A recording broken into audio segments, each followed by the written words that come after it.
Hello there. What is going on, everyone? Today we're coming at you into another Dropfleet Commander video. This one is going to be kind of like a revisiting a fleet, also some lessons learned after having assembled a lot of ships here. This is all of my UCM ships as of today, as of October 2021. And I've got some lessons learned that I thought I would share with some of you guys who may be starting to get into Dropfleet Commander or thinking about getting into Dropfleet Commander. Hopefully this video might be a little bit of helpful tips and tricks for you.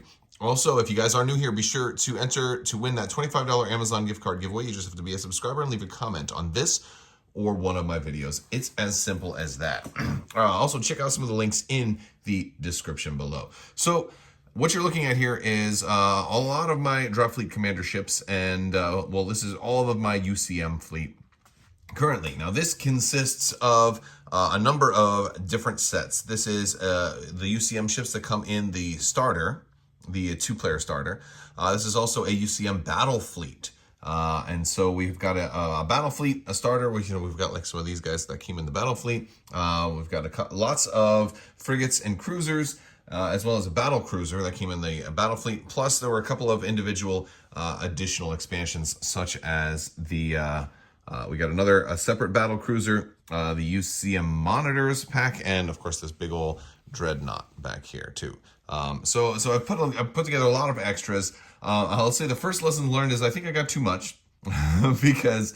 And even though this isn't all of the ships that are available, there's one thing that I learned right off the bat is that super heavy ships, you really can't have like too many. So like if you're a big fan of like Star Destroyers for Star Wars Armada and stuff like that, you might want to go a little bit more balanced and not get like multiple dreadnoughts, right? Like I'm finding it more difficult to come up with builds that are going to be using, all of these ships because, well, I've got multiple battle cruisers and a dreadnought, and that not only are there fleet building requirements, but there are also point requirements. And, there's, granted, you can always just do custom games and really, really high point games.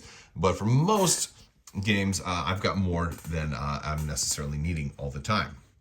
But I'm going to show you guys a couple of other things. But the first thing I want to talk about is one of the cool lessons that I've learned regarding bases is that after playing a little bit, I had originally just painted like this bullseye arc for the base, which is just that front narrow arc. There we go.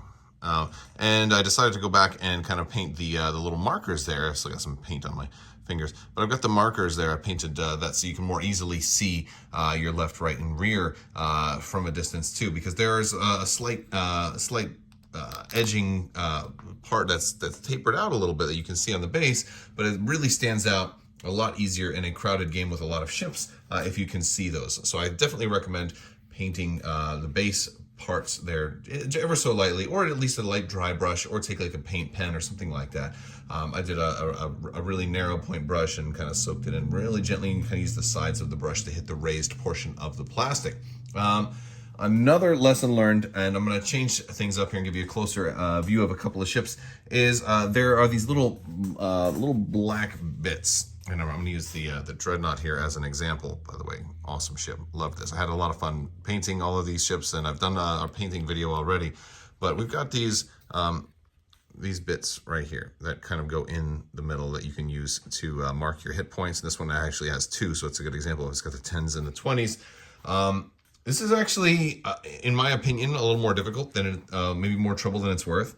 I actually think I prefer using dice next to the ship to mark their health when you can, and I would only use those as an emergency, or if we were overcrowded or something like that, because it becomes more and more difficult, because maybe it's just I have bigger fingers than most, but I get in there and I'm just like trying to like boop boop boop and knocking things over, and so for my big old fingers it became a little bit problematic. So that's just one thing. Dice are you already gonna have lots and lots of d6s, so for most ships you can track health using a d6. And sometimes you'll have to use maybe a second d6 as you get to the slightly bigger ships, because once you get to half health, then you're going to take some extra damage, and you might even blow up after that. It's entirely possible. So, and then kind of crazy things can happen. Another lesson learned is don't keep your ships ever all of this close together, because one big ship blowing up completely can destroy your entire fleet if the circumstances are right. You can get I've had a chain reaction where one ship blew up, another ship blew up, another ship blew up, another ship blew up. Also, you get these cards. There are cards that come with the battle fleet, or if you buy the card pack itself, where you get to play cards based on your admiral's value. You can have different cards in your hand. And there are cards that can, like detonate drives here, that can actually make sure that when you blow up, you do the most possible damage. And that can really cause a chain reaction. And it's actually a very beautiful thing in this game. But as somebody who's played a lot of Armada, I never really had to worry about having my ships all too close together. There's very, very few times in Armada when that's a real problem. So in this game, it was definitely an interesting problem. Let's talk about some more interesting things. The next interesting thing I want to talk about is builds. I'm looking at all my frigates right here, and I actually have an awful lot of frigates available because between the starter and then the battle fleet, I'm left with quite a bit. And I decided I wanted 2 of everything. And fortunately for me, that didn't really hurt me out too bad. I decided I wanted 2 of everything. I actually did 4 of one type and 2 of everything else. And one of the reasons for that decision was when actually playing, looking at the unit cards and stuff, I had this little guy, I believe he's a Toulouse or Toulouse class, but he's got a special Squadron 3 keyword, which I don't really get any benefit if I only had 2 of them flying together. So I said, you know what, I want to have 4 of them. So I actually have 4 of these guys now. So as long as I have 3 of them that are still alive, they're still going to get that bonus. And that's cool. So I can afford to actually lose one. I think they're actually going to work well together. But for everybody else, you know, I'm okay there with only 2 of everything. But one of the big problems that I didn't look at when preparing to build stuff was some of the stats, right? You have all this information on all these different ships. And what kind of information is this? Well, one of the important bits of information, you have all their weapon keywords here and stuff like that, but it has this G number right here. And that G is group. When you're building them out, the Toulon, there it is. The Toulon, it can be grouped 2 to 4. So I'm okay with all that, right? The New Orleans is grouped 1 to 2. So I can run a single New Orleans by itself, which is kind of cool, right? Okay. Well, what that means is if I had only built 1 Toulon, I would be in a bad place because you must have at least 2. You can't run a single Toulon by himself. And he's got that Squadron 3 number, which means like the sweet spot for a Toulon is at minimum of 3. I went ahead and went with 4 again because, you know, if I lose one, I still get that benefit. So I feel it gives me a kind of a cushion there. But a lot of ships in this game are 1, but there's also a lot of ships that are 2 or more. And I didn't realize this, and when I got to the bigger ships, like these guys, any of the cruisers for UCM that have this shorter back here, they're kind of like light cruisers, and they all have a group size of 2, right? So, or I believe most of them do. And so, like when I built 1 of every cruiser, and well, that's really fun, and I have a lot of different options now.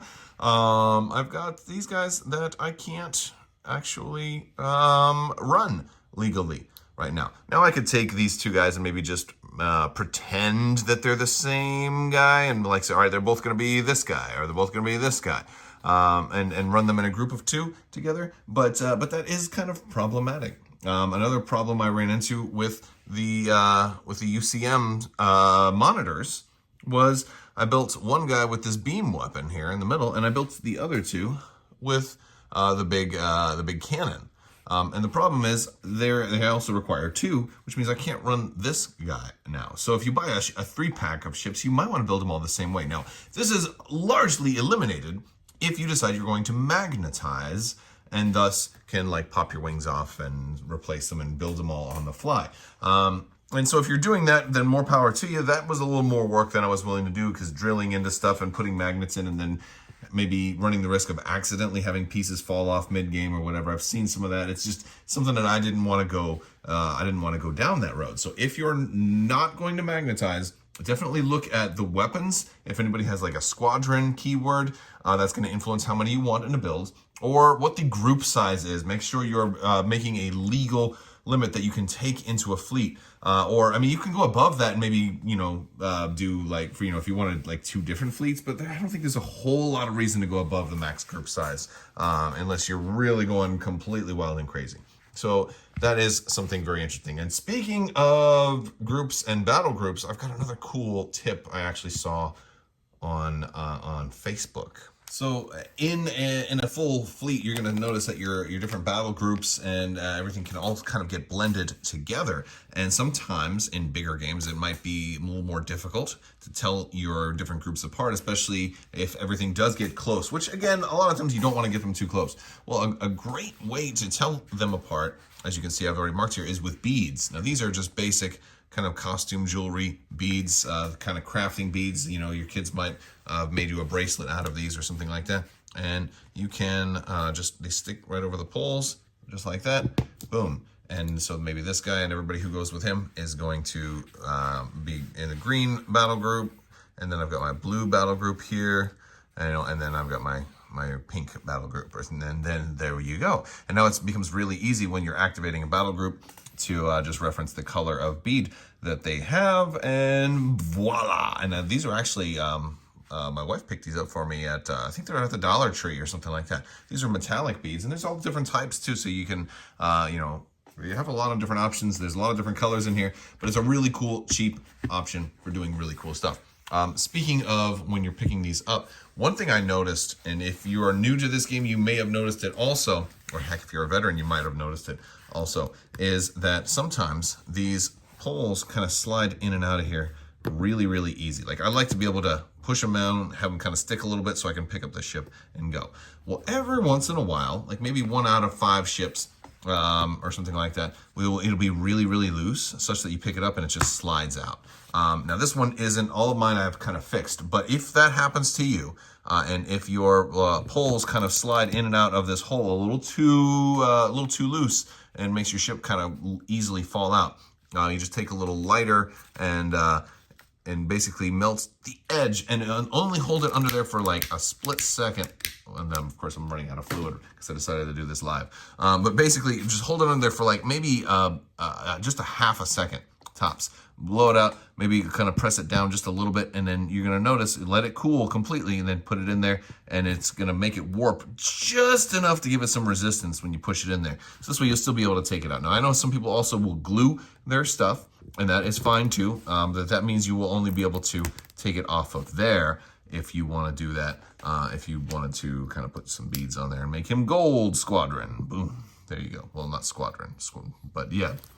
So that's another little thing that I figured out. I know some people will glue stuff on, but I also wanted to, like, maybe if I needed to break everything down and assemble it, I want to be able to kind of disassemble that and make it flat. Because if you do that and warp it just a little bit, you can still remove it. So just, but don't do it too much. So yeah, there you go. That's another little tip. All right, so that is like, I guess, most of my tips and tricks. The last thing I'll throw on there is, and this is only going to pertain to some of you who wanted to paint in the same way I did.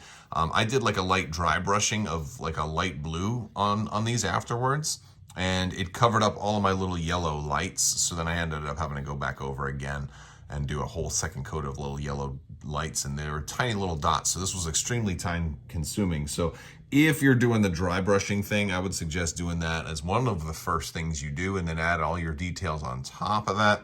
But that's just more of a generalized painting thing, and that applies to anything, not necessarily this game. I have more games to play, more to learn, and there will be more coverage. I know a lot of people have been asking about battle reports, things like that. That stuff is definitely in the works. I'm not forgetting about Dropfleet Commander. It's a really fun game so far. I'm having a lot of fun with it. Building the fleets is fun, and learning to play has been really interesting so far. And so the gameplay does seem genuinely pretty fun. And as long as you're okay with the D6 system, for me personally, having been somebody who is a big fan of Fantasy Flight games with their custom dice, I was not really initially a big fan of any kind of D6 game, so I didn't like a lot of the Games Workshop stuff also. But in this case, this is a good kind of comfortable medium to kind of. My Dreadnought is kind of top heavy right there. I might have to cut that down. By the way, that's another thing you can do, is you can make some of your bases a little shorter if you need to. But yeah, it's a good kind of mediocre kind of position to kind of get into. Get used to a D6 system a little bit more. Also, get some custom D6. There's such a huge market for fun D6. I got some really nice blue D6, but I can't find them right now. I have no idea where they are, so I'm gonna have to find them before I play again. But other than that, have fun. Stay tuned for more stuff. Jump in my Discord if you want to talk more. Dropfleet Commander, Armada, X-Wing, Legion, any of these games. I cover a lot of them. We have a great family-friendly Discord. Check out the links in the description below. I want to thank you guys so much for hanging out with me today. I will talk to you soon, and as always, have a great day.